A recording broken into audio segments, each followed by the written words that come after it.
आज हम लोग जानेंगे कि प्री ओपन सेशन क्या होता है और मार्केट खुलने पे किसी भी स्टॉक की प्राइस कैसे डिसाइड की जाती है। प्री ओपन सेशन के बारे में बहुत सारी अफवाहें और बहुत सारे गलत इन्फॉर्मेशन फैले हुए हैं, जैसे कि प्री ओपन सेशन में नॉर्मल लोगों के ऑर्डर्स प्लेस नहीं होते। इस टाइम पे सिर्फ बड़े बड़े इन्वेस्टर्स कुछ बैक चैनल से अपने ऑर्डर्स एग्जीक्यूट करवा देते हैं। जो मेरे और आपके जैसे इन्वेस्टर्स हैं जो छोटे छोटे 10-15 शेयर में ट्रेड करते हैं, हमारे ऑर्डर्स इन्वेस्ट लिए ही नहीं जाते या एग्जीक्यूट ही नहीं किए जाते।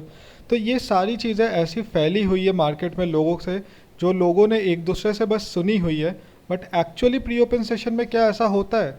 ऐसा बिल्कुल नहीं होता। आज हम लोग जानेंगे विथ एक्चुअल फैक्ट्स कि प्री ओपन सेशन में कैसे डिसाइड होता है कि कौन से ऑर्डर्स प्लेस होंगे।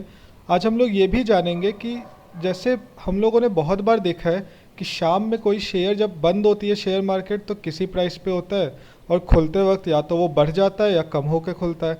तो हमें पता नहीं चलता, हमारा बहुत टाइम पे इसकी वजह से घाटा या फ़ायदा बढ़ जाता है। हमें नहीं पता चलता कि शाम में जब एक प्राइस पे बंद हुई थी तो सुबह डिफरेंट प्राइस पे खुलने के पीछे डिसीजन मेकिंग प्रोसेस क्या था, कि ये कैसे डिसाइड किया गया कि मार्केट खुलने पे उस स्टॉक की प्राइस कैसे चेंज हो गई। तो आइए आज इन सब के बारे में हम लोग एकदम एक ऑथेंटिक सोर्स के बेसिस पे जानेंगे। ये ऑथेंटिक सोर्स खुद नेशनल स्टॉक एक्सचेंज की वेबसाइट है। आइए एक बार उस पर चलते हैं।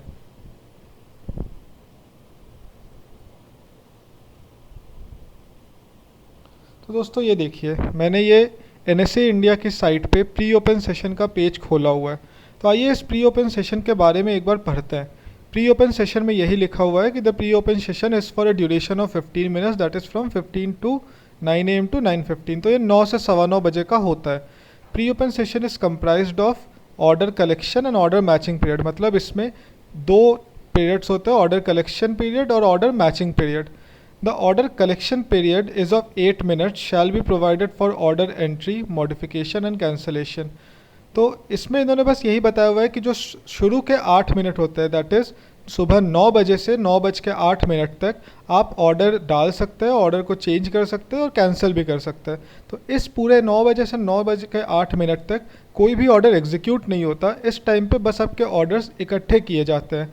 The information like indicative equilibrium, opening price of script, total buy and sell quantity of the script is disseminated on the neat terminal to the members on real time basis।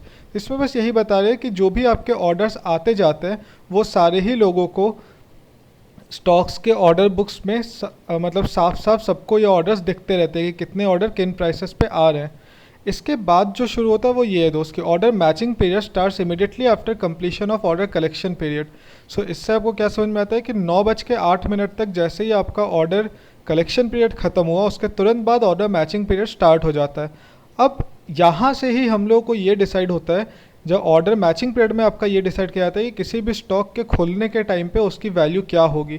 तो आइए ये जानते हैं कि वो वैल्यू क्या होती है। तो देखिए, orders are matched at a single equilibrium price which will be open price. इसका मतलब क्या है कि आप लोग जितने भी प्राइसेस पे हम ऑर्डर्स लगे हैं उन सब प्राइसेस को देखते हुए एक इक्विलिब्रियम प्राइस डिसाइड की जाती है जो कि ओपन प्राइस होगा उस स्टॉक का। अब ये जानते हैं कि वो डिसीजन, वो इक्विलिब्रियम प्राइस कैसे डिसाइड की जाती है। The order matching happens in the following sequence. Eligible limit orders are matched with eligible limit orders. Residual eligible limit orders are matched with market orders. Market orders are matched with market orders. तो समझिए कि limit order और market order में difference आप लोगों को पता होगा। लिमिट ऑर्डर में आप बताते हो कि किस वैल्यू तक आप खरीदना चाहते हो या किस वैल्यू पे आप बेचना चाहते हो। मार्केट ऑर्डर में आप बोलते हो कि मार्केट पे जो भी वैल्यू अवेलेबल है मैं उसी पे बेचना चाहता हूँ। तो सबसे पहले लिमिट ऑर्डर्स को लिमिट ऑर्डर्स से मैच किया था, दैट इज़ अगर कुछ बाइंग की लिमिट ऑर्डर्स है और कुछ सेल के लिमिट ऑर्डर्स है तो उनको मैच करवा दिया जाता है अगर वो सेम वैल्यूज़ पे एक दूसरे की सप्लाई डिमांड को अलाउ कर सकते हैं। उसके बाद जो बच जाते हैं लिमिट ऑर्डर्स उनको मार्केट ऑर्डर्स से मैच करते हैं और फाइनली मार्केट ऑर्डर्स को मार्केट ऑर्डर्स से मैच करते हैं। अब आइए देखते हैं कि इक्विलिब्रियम प्राइस कैसे डिटरमाइन होता है। अब सिंपली हम लोगों ने इतना तो समझ लिया कि 9 से 9:08 में आपका कलेक्शन हुआ, 9:08 के बाद से आपका मैचिंग पीरियड स्टार्ट होता है। तो जो प्राइस होता है वो कैसे पता करते हैं ये, तो ये देखिए, based on principle of demand supply mechanism exchange will arrive at the equilibrium price, the price at which the maximum number of shares can be bought और सोल्ड।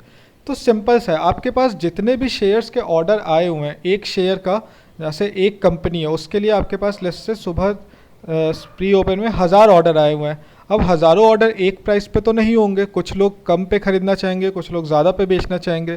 तो ऐसा प्राइस, एक ऐसी वैल्यू जहाँ पे सबसे ज़्यादा ऑर्डर्स खरीदे या बेचे जा सकते हैं, उस वैल्यू पे डिसाइड होता है कि मार्केट खुलेगा। जैसे आप देखिए कि यहाँ पे इन्होंने एक एग्जांपल दिया है कि यहाँ पे 100, जो ये एग्जांपल है इसको एक बार हम लोग समझने की कोशिश करते हैं। तो देखिए ये ऑर्डर बुक कैसे दिख रही है। सबसे पहले 103 रुपये पे इस शेयर के 13,500 खरीदारी के ऑर्डर है और 11,500 सेल ऑर्डर्स हैं। 104 पे 9,500, 9,800, इसी तरीके से 103 से लेके 108 तक ऑर्डर्स प्लेस किए गए हैं। अब आप इसमें एक चीज़ समझिए कि जो आदमी 13,500 पे ख़रीदना चाहता है, वो जो आदमी 103 रुपये पे ख़रीदना चाहता है वो 104 पे नहीं खरीदेगा, क्योंकि ख़रीदने के साथ होता है कि आप उस वैल्यू के नीचे ख़रीदना चाहते हो, और बेचने के साथ होता है कि आप उस वैल्यू के ऊपर बेचना चाहते हो। तो जो इंसान 108 पे ख़रीदने को तैयार है वो 107 पे भी ख़रीदने को तैयार होगा, 106 पे भी ख़रीदने को तैयार होगा और 103 पे भी ख़रीदने को तैयार होगा। सिमिलरली जो इंसान 103 पे बेचने को तैयार है वो 104 पे भी बेचने को तैयार होगा और 108 पे भी बेचने को तैयार होगा। तो इसी फॉर्मूले को यूज़ करते हुए डिमांड सप्लाई बनती है। अब आप इसको समझिए कि एक इंसान, अभी ऑर्डर बुक्स आपके पास क्या है कि 103 रुपये पे 13,500 शेयर है, बट डिमांड बता रहा है 50,500 का। डिमांड 50,500 का कैसे बता रहा है? क्योंकि अगर 103 पे एक बंदा ख़रीदने को तैयार है तो वो इन सारे प्राइसेस पे ख़रीदने को तैयार होगा।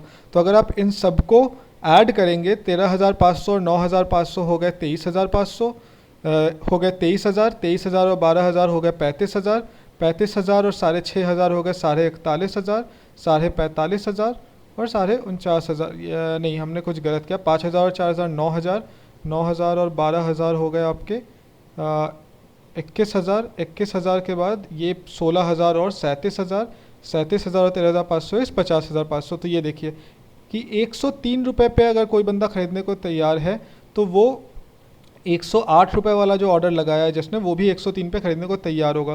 तो 103 रुपये पे डिमांड कितने की हो गई? 50,500 की। बट 120 पे सप्लाई कितने की है? सप्लाई सिर्फ 11,500 की है, क्योंकि कोई बंदा अगर 103 पे बेचने को तैयार है तो वो 104 पे भी बेचने को तैयार होगा, बट 104 वाला 103 पे नहीं तैयार होगा। तो 103 पे बस इतनी सप्लाई है। 104 रुपये पे समझते हैं, 104 रुपये पे कौन कौन बंदे खरीदने को तैयार होंगे? जो भी 104 रुपये पे खरीदने को तैयार है या 104 से ज़्यादा पे खरीदने को तैयार है, वो 104 पे खरीदने को तैयार होंगे। तो आप बस इस 50,500 में से 103 वाले ऑर्डर्स को घटा दीजिए, तो ये आपके 37,000 डिमांड बचे। और सप्लाई कितने की बनेगी? 104 पे बेचने को कौन कौन तैयार है? जो भी इंसान 104 या 104 से ज़्यादा पे बेचने को तैयार थे वो सब इस पे आ जाएंगे। तो 104 या 104 से ज़्यादा पे बेचने के लिए 21,300 डिमांड बनेगी। तो इस तरीके से आपका एक डिमांड सप्लाई का टेबल बना लिया जाता है। अब आप बस ये देखो कि डिमांड सप्लाई में किस प्राइस पे सबसे ज़्यादा ऑर्डर एग्जीक्यूट हो सकता है।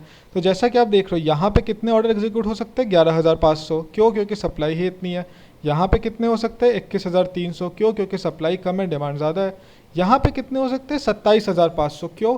क्योंकि यहाँ पे डिमांड कम है और सप्लाई ज़्यादा है, बट डिमांड 27,500 की है, तो 27,500 तो एग्जीक्यूट हो जाएंगे। यहाँ पे 15,500 और 43,300 में से 15,500 एग्जीक्यूट हो जाएंगे। तो इस तरीके से एक मैक्सिमम ट्रेडेबल क्वांटिटी की टेबल बन गई। अब यहाँ पे आपको दिख रहा है कि जो सबसे ज़्यादा ऑर्डर्स एग्जीक्यूट हो सकते हैं वो 27,500 ऑर्डर्स है, जो कि 105 रुपये पे एग्जीक्यूट होंगे।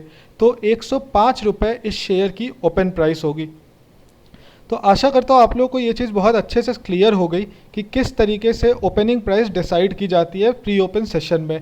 अब अगले वीडियो में आप लोगों से मिलते हैं। अगर आपको ये चैनल के कंटेंट्स पसंद आए तो प्लीज़ इस चैनल को सब्सक्राइब कीजिए, ताकि ये चैनल भी वाइडर रीच कर सके और आप लोगों को भी नए नए ऐसे ही इन्फॉर्मेटिव वीडियोज़ मिलते रहें। Thank you.